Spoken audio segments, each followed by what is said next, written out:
I've been on your side on this, and the only thing I've been worried about is the delivery. If you say you're going to deliver, you've got to deliver. Lunchtime is lunchtime. It's got to turn up. The rest of it's been just a shambolic pile-on from the media, and it's a disgrace. But if you went and hired Mr. Cheapo, who you knew was a problem, and that problem's come back to bite you in the bum, that's on you, isn't it? Well, it would be, but actually it hasn't. What we've done is overcome problems as they've arisen. We're now but what I'm trying to get you, David, have you had problems because you went with the cheapest person in town who was always going to cause you problems because that's what cheap people do? In other words, if you'd hired a decent operator, you wouldn't have had any problems in the first place.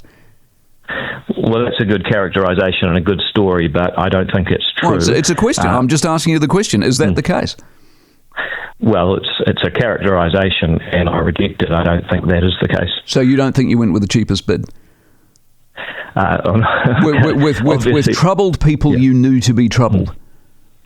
No, again, I don't agree with that.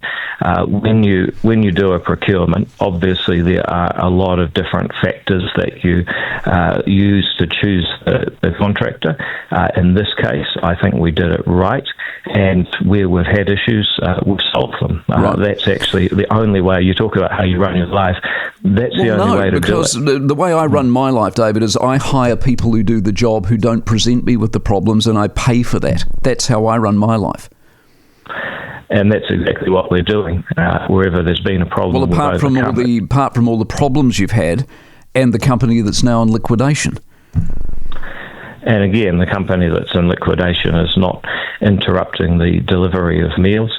As I said, yesterday after they were liquidated, we achieved right up to 100%, if you want to round 99.96% on-time delivery. So I understand what you're saying, but the premise of your argument is that there's a problem due to the liquidation. There is no problem. No, I'm just asking if there is. If you can assure me there isn't, that's fine. The Mike Hosking Breakfast, 6 to 9 weekdays on News Talk ZB.